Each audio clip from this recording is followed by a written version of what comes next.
odds of an event. A very good morning to my dear students.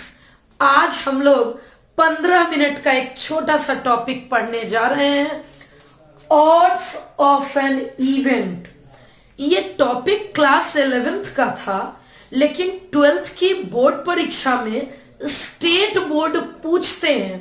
CBSE तो 11th के exam में ही पूछ ली है, लेकिन स्टेट बोर्ड इसे अभी भी पूछ रही है. सीख लेते हैं, समझिएगा. Let there be M outcomes.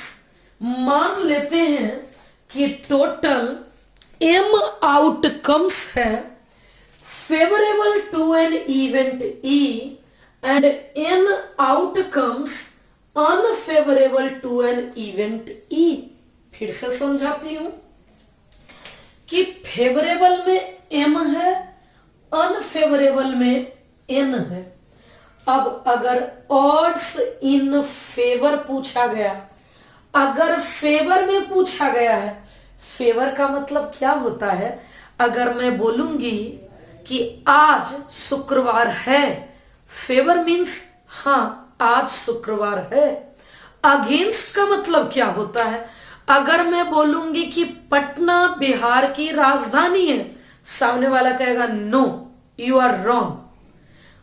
Favour का मतलब है मैं जो बोलूंगी उसमें हाँ में हाँ मिलाना. अगेंस्ट का मतलब है मैं यस बोलूंगी तो सामने वाले बच्चे नो बोलेंगे, अगर मैं नो बोलूंगी तो सामने वाले बच्चे यस बोलेंगे. जैसे मैं पूछूंगी कि कल क्लास होना चाहिए, बच्चे बोलेंगे नो क्योंकि वो मेरे अगेंस्ट में है. मैं बोलूंगी होना चाहिए, बच्चे बोलेंगे नहीं होना चाहिए.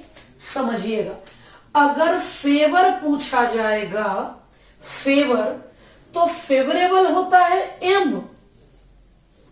फेवर है तो पहले फेवरेबल लिखेंगे, एम हो जाएगा अपॉन एन. अब आगे की बात करती हूं. अगर अगेंस्ट लिखा है तो, अगर अगेंस्ट बोला है तो मैं पहले अनफेवरेबल यानी पहले अगेंस्ट वाला लूंगी और बाद में फेवरेबल लूंगी. अगर फेवरेबल पूछेगा तो फेवरेबल अपॉन अनफेवरेबल. अगर अनफेवरेबल पूछा है अगेंस्ट, अगेंस्ट का मतलब अनफेवरेबल. अगर अनफेवरेबल पूछा है तो पहले अनफेवरेबल अपॉन फेवरेबल होगा. बात कर रही हूं मैं प्रोबेबिलिटी की. आखिर प्रोबेबिलिटी किसे कहते हैं? बातचीत चल रही है यहां पर प्रोबेबिलिटी की. प्रोबेबिलिटी से मतलब क्या है? प्रोबेबिलिटी का मतलब है नीचे होगा sample space, favourable plus non favourable. और अगर प्रोबेबिलिटी की बात कर लूं, प्रोबेबिलिटी में हमेशा पहले फेवरेबल होगा. प्रोबेबिलिटी डिपेंड करता है आप प्रोबेबिलिटी किसका पूछ रहे हैं. प्रोबेबिलिटी का डिनोमिनेटर हमेशा सैंपल स्पेस होगा और सैंपल स्पेस इन दोनों का सम होगा. प्रोबेबिलिटी का न्यूमरेटर फेवरेबल होगा, इट मींस एम होगा. आप ये दोनों कितना सीखे हैं, इतनी ही थ्योरी पे मैं सब मिला के 4 क्वेश्चन करवाने जा रही हूं. 2 क्वेश्चन आपके सामने हैं और 2 क्वेश्चन बड़े क्वेश्चन 2 मार्क्स के क्वेश्चन करवाऊंगी. समझते हैं क्वेश्चन क्या है. The odds in favour of occurrence of an event. Odds in favor of, odds in favor of an event क्या दिया हुआ है? 5/12. समझिएगा, odds in favor of m/n दिया हुआ है. odds in favor of m/n दिया हुआ है. m की वैल्यू 5 है, n की वैल्यू 12 है. हो गया. अब पूछा क्या है? पूछा है प्रोबेबिलिटी. अब अगर मुझसे प्रोबेबिलिटी पूछा गया तो प्रोबेबिलिटी का फॉर्मूला क्या होता है? आखिर प्रोबेबिलिटी होता क्या है? प्रोबेबिलिटी होता है m upon m plus n। m की वैल्यू 5 है, m plus n 5 plus 12 total 5 upon 17। यही हो गया हमारा प्रोबेबिलिटी, इसी को बोलते हैं। थोड़ा सा आगे बढ़ती हूं, समझ लीजिएगा क्या लिखा हुआ है। यहां लिखा हुआ है if the probability of the occurrence of a certain event. इसका मतलब ये प्रोबेबिलिटी दिया हुआ है। अगर प्रोबेबिलिटी दिया हुआ है तो आप बच्चे जानते हैं प्रोबेबिलिटी होता है m upon m plus n। Probability of an event, मैं प्रोबेबिलिटी ऑफ एन इवेंट की बात कर लेती हूं m upon m plus n। Compare कर लेती हूं, कंपेयर करने से पता चला कि इस m की वैल्यू 3 है, इस m प्लस n की वैल्यू 11 है। अगर m 3 है तो n तो मालूम हो गया 8, m 3 और n 8। अब क्वेश्चन की बात करते हैं। पहला पूछा है odds in favour of e। क्या फॉर्मूला है? Odds in favour of e का फॉर्मूला m अपॉन n है। m अपॉन n, m की वैल्यू 3 और n की वैल्यू 8। आंसर आ गया। इसी में सेकंड पार्ट की बात करती हूं। अगर समझ में आ गया तो ये टॉपिक बहुत आसान है। मैं इसी में सेकंड पार्ट की बात कर लेती हूं, the odds against it's occurrence. मैं बात कर लेती हूं ऑड्स अगेंस्ट ई। ऑड्स अगेंस्ट ई की बात कर लें तो फॉर्मूला है n upon m। n upon m, n की वैल्यू 8 हो गई, m की वैल्यू 3 हो गई। इसी को तो हम लोग बोलते हैं, यही तो है हमारा प्रोबेबिलिटी। अगेंस्ट पूछा जाए, फेवर पूछा जाए, दो तरह के क्वेश्चन बनते हैं। इन दोनों में कोई एक देकर ये पूछेगा या फिर ये देकर इन दोनों में कोई एक पूछेगा। अभी दो क्वेश्चन और करवाती हूं।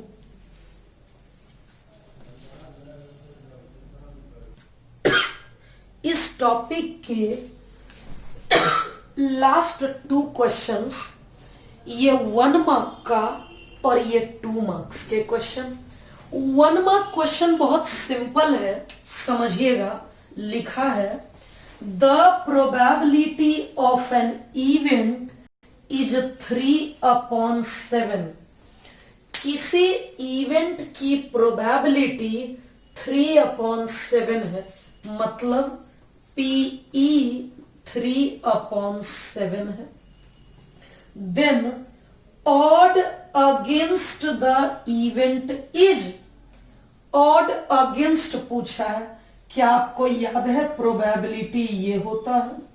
अगर मैं इन दोनों को कंपेयर करूं तो m की वैल्यू 3 हो गई, m प्लस n की वैल्यू 7। m अगर 3 है तो n की वैल्यू 7 माइनस 3। m 3 हो गया, n 4 हो गया। मुझसे पूछा जा रहा है odd against e। Odd against an event e क्या होगा? ऑड का फॉर्मूला था n अपॉन m। n की वैल्यू 4, m की वैल्यू 3 और हमारा करेक्ट आंसर हो गया 4/3। ये क्वेश्चन लेटेस्ट 2019 में स्टेट बोर्ड के द्वारा 2 मार्क्स में पूछा गया है, समझाती हूं। odds are 8:5 against a man who is this one living till he is 75। मैं समझाती हूं। मैं बता रही हूं कि odds against a man इतना, मैं फिर से समझाती हूं। odds against a man, odds against a man 8:5। फिर से बताती हूं। odds against a man 8:5। किस चीज का ऑड? वो मैन अभी 55 साल के थे और अब वो 75 के हैं, तो वो एक इवेंट था। अब की बात करते हैं। मैं इससे ऑड अगेंस्ट अगर 8/5 है, मैं नाम इसका इवन देती हूं। Man who is 55 years old living till he is 75, living till he is 75। ये P1 है। प्रोबेबिलिटी ऑफ इवन कैसे निकलेगा? ऑड का क्या फॉर्मूला होता है? अगेंस्ट दिया है मतलब n/m, क्योंकि n/m है, इसका मतलब n की वैल्यू 8 है, m की वैल्यू 5 है। अब प्रोबेबिलिटी हमेशा m/m+n होता है। अगर कंपेयर करूं तो m 5 है, m 5 है, n 8 है, 5/13 होगा। ये इवन है। आगे बढ़ते हैं।